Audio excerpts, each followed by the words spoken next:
confidence is there. Hope is back for Nigeria.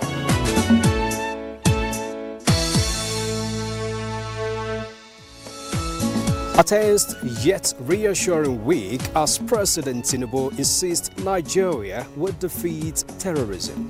And towards continuous inter-religion harmony, President consults religious leaders. Hello, welcome to Executive Recap, again to bring you highlights of activities around the top corridor of power in the country. I am Muspa Dan Wahab. Thanks a lot for joining us on the network service of the NTA.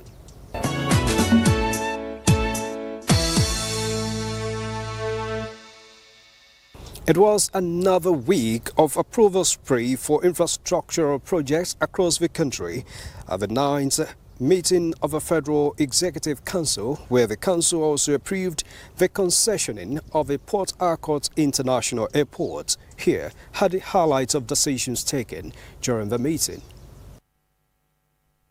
After deliberations of the 9th meeting of the Council for the year, Information and National Orientation Minister Mohammed Idris picked up as the chairman for the briefing session. But there is no any panic mode here.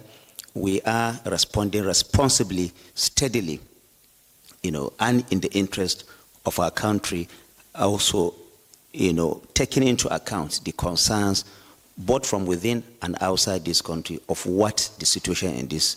Minister of Works announced Council's approval for 11 memos of 2 awards of contracts and 9 for review.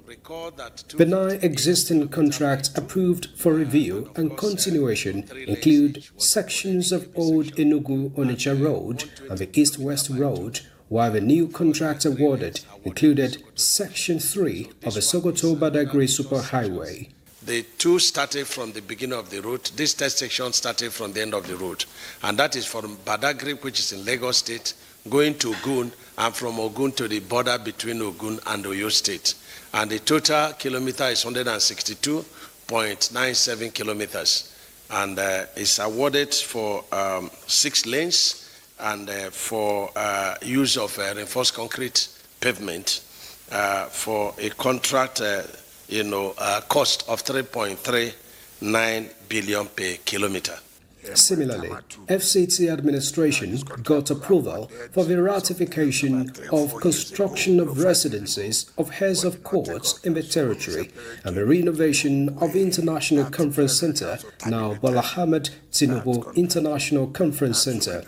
It also secured approval for the contract of provision of water to satellite towns along Karu, Orozo-Karushi area, as well as the engineering-proof infrastructure project in Maitama 2. Most people who have allocated that land before this administration, but no provision of infrastructure. So the Federal Council today approved that contract, and by the grace of God, this is one very ambitious project that the FCT is embarking upon.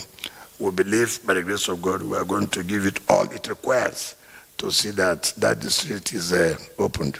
The Council approved the exclusion of properties of the Federal Airport Authority in and around airports in the country from disposal to private individuals and the concessioning of the Port Harcourt International Airports. We will concession the airports. Those are running at a loss. We cannot continue to waste government money. They will not lose their jobs. That's the message to the union. I repeat it again. No worker will lose his job as a result of the concession. Once they are comfortable with that, then I think they can go along with us in that respect. We sought approval of FEC to exclude properties owned by the Federal Airport Authority in and around the airports in the country from disposal to private individuals. There's one committee called Presidential Implementation Committee or so on government properties set up long ago by Obasanjo's government, where they sought to sell government properties to private individuals, maybe some of them on owner-occupier basis. But at that time, I think it was through presidential memo that they excluded certain properties at that time, having to do with security, safety and security. Now, it has been our problem at the airports where people come and say that because they were owner-occupiers, they will buy properties within the airports or around the airports, meant for example, very technical staff, maybe firefighting staff, AFSEC, navigational, people who will need at very short notice, because the airports are, they are environments where you have emergency, you can have emergency anytime. So you need all of those people to stay within government quarters inside the airports because of emergencies. But we have had a serious problem where many of them claim that they had bought these properties. And so you now have private individuals living within the airports, living within security and safety areas. But today, graciously, Mr. President said we should exclude all of those properties from disposal to private individuals. So I'm just making this public announcement to those who think they have bought, who purported to have bought. We will not give those properties to them. We will not, because we told them from the beginning that these properties were excluded originally, but they said they didn't see any memo to that effect. Now there's a memo to that effect. We will not concede any of such properties within the airports or around the airports to any private individual.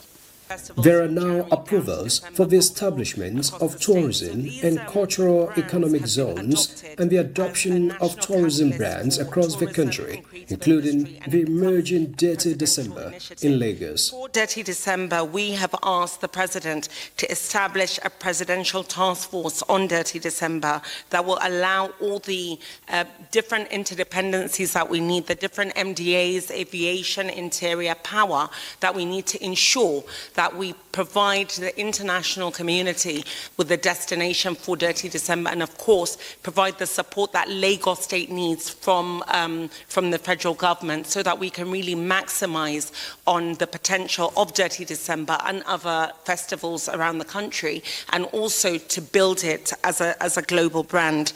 And that's a really important one, because we know that the private sector will also get involved. The third that was approved was the establishment of the Presidential Council on Tourism Promotion and Investment.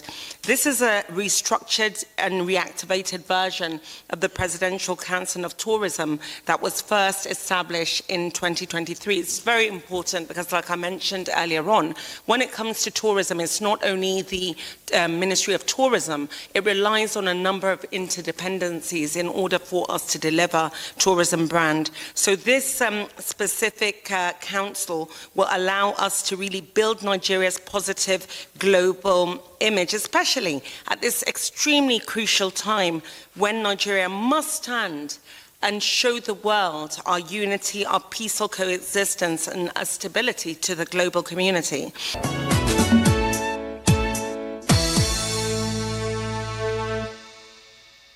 Meanwhile, about 2 weeks following the provocative U.S. threat of military incursion into Nigeria, President Bola Tinubu has reassured that his administration is taking necessary steps to ensure that Nigeria defeats terrorism and other forms of insecurity in Nigeria.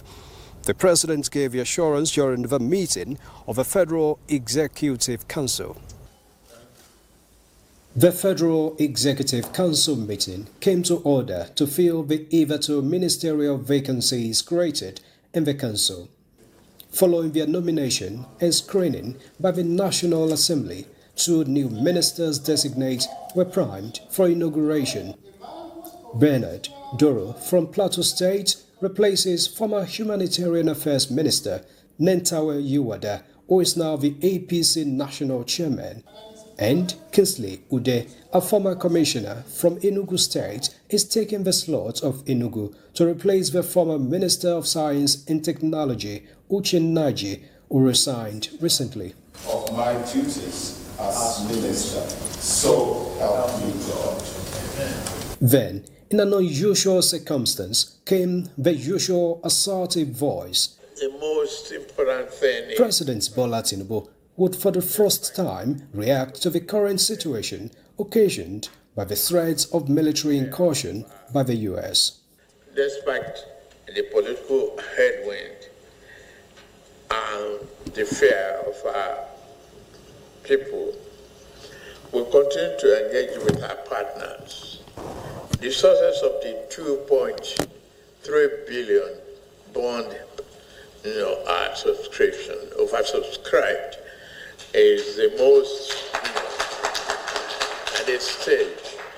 So the task ahead is immense. We are engaging the world diplomatically, and we assure all of you that we will, defeat terrorism in this country. The task ahead is immense, but it's our resolve to move forward with unity and purpose, guided by renewed hope agenda to build a prosperous, inclusive, and resilient Nigeria. The President also yielded the floor to the Coordinating Minister of Finance and Economy, Wale Edun.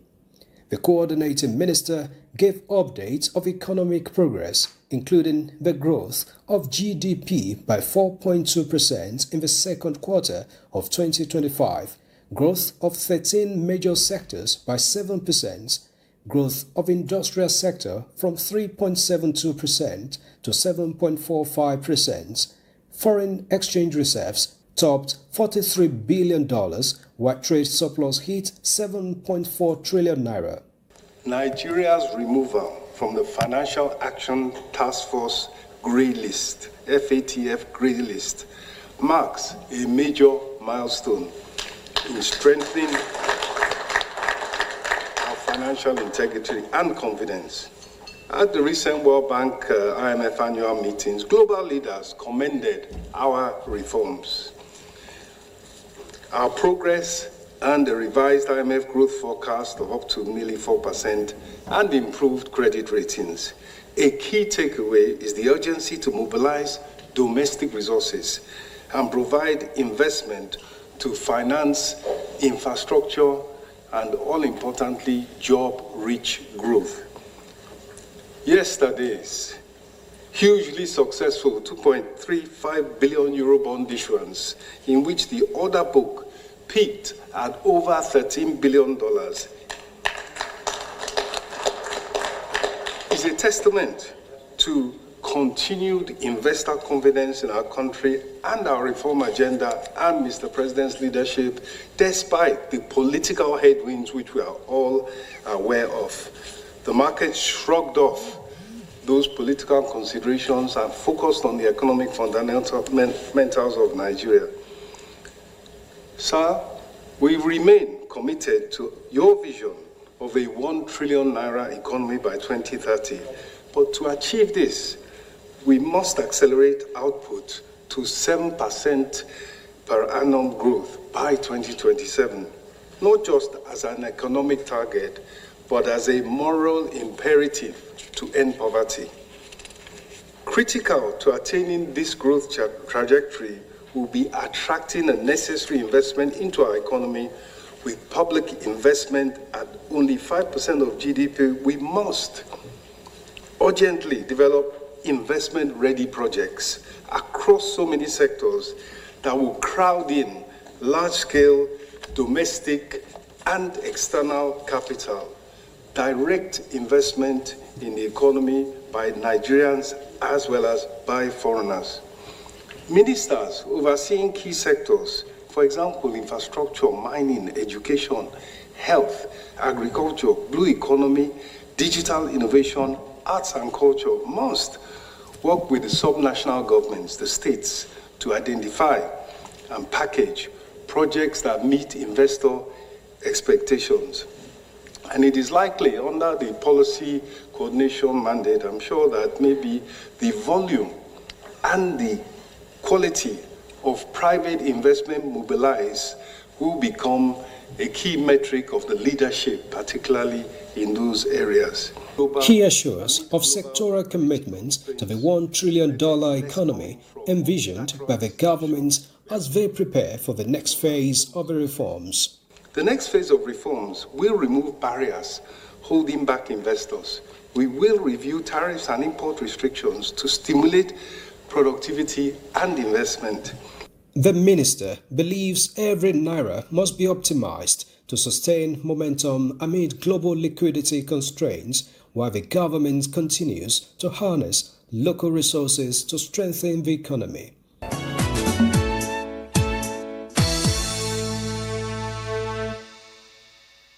Earlier, President Bola Tinubu called for calm among Nigerians, assuring that his government is taking concrete steps towards ensuring better security of lives and properties of all citizens and residents in the country.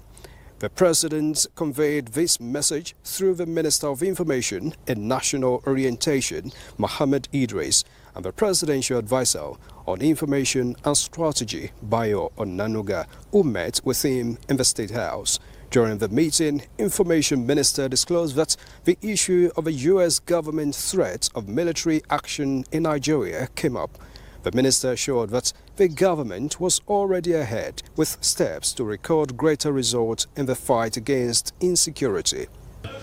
Of course, the issue of the U.S. threat also came up, and we discussed that extensively with Mr. President. Mr. President is calm, is looking at the whole situation, and is looking at ways and means of ensuring that the international community understands what Nigeria has been doing. Only last week or 2 weeks ago, Mr. President, in his own desire to rekindle the security architecture of the country, reinvigorated the hierarchy of the armed forces. A new chief of defense staff and other service chiefs were appointed. Now, this is all all the issues that came out of the United States. So that tells you that Mr. President has been working assiduously to ensure that Nigeria is a country that remains safer for all Nigerians to live in. We're looking at all the issues, and we don't want to overheat the discussions, but work is ongoing, and we're also opened channels of communication so that the international community will understand what Nigeria has been doing better, and also what we intend to further do to ensure that whatever concerns there are, either domestically here or from the international community, are answered. Right. Honorable Minister, you said some steps have been taken, going by what you have just said.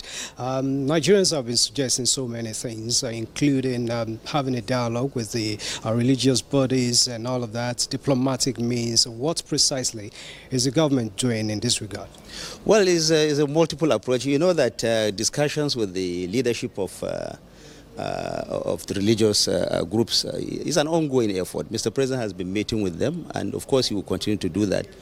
They're all Nigerians, and he is leading them, and so they are of course an important stakeholder in the Nigerian project. So yes, Mr. President will continue to engage with them. Mr. President will continue to engage with the international community, not just the United States, everyone, the regional bodies, the continental bodies, and everyone that we think has a role to play in ensuring that Nigeria succeeds in ridding this country of these criminal elements that are helping the world to drive this narrative so that Nigeria will have a very bad name. And we know that this is not who we are as a country.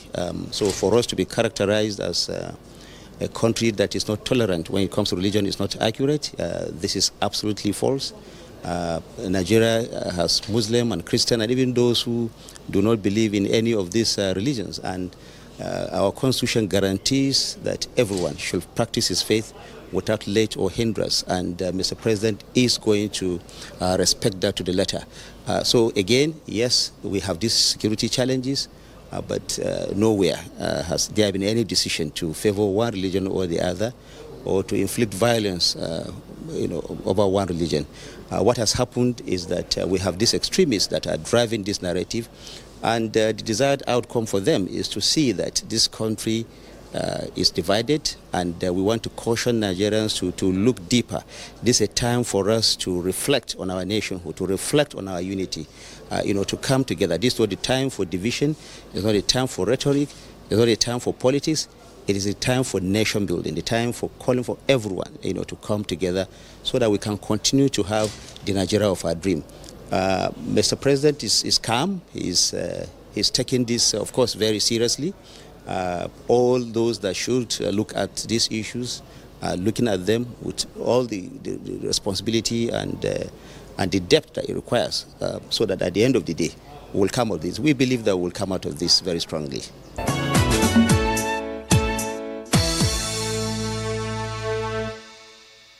And during the week, President Bola Tinubu received the Archbishop of Abuja Catholic Diocese, Most Reverend Ignatius Kaigama, in the State House. The meeting between the president and the religious leader, an interpersonal consultation, lasted about 40 minutes behind closed doors. Though details of the meeting were not made public, the consultation came at a time some quarters are alleging religious persecution in the country.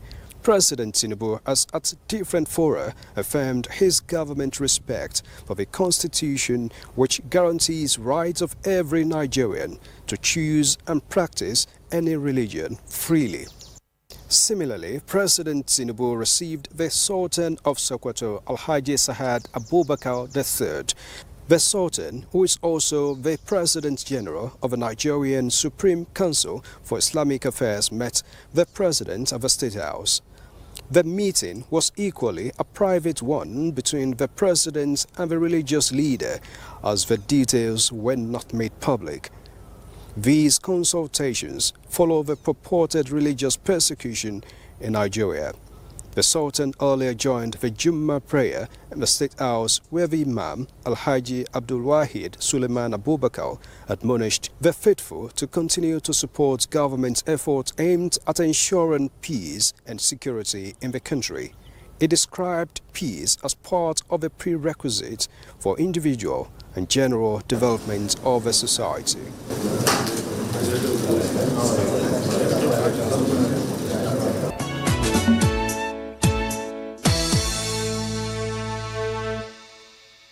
And before the week ran out, President Tinubu received in audience his counterpart from Sierra Leone, Julius Maada Bio. President Maada Bio arrived at the State House Friday night. I'm okay. Welcome to Abuja. Details of the meeting, which lasted about an hour, were not disclosed. The visitor succeeded President Bola Tinubu as the chairman of the ECOWAS Authority of Heads of States and Governments. However, the visiting president had announced on his official X page his arrival in Abuja to speak at a private university's convocation and to discuss with top African business leaders in Nigeria.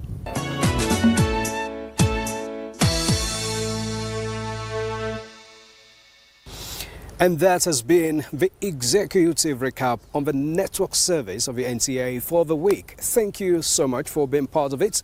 Another week is here, and we'll wait to see what it holds for the president and its subordinates. I'm Musbad and Wahab. Thank you, and God bless Nigeria.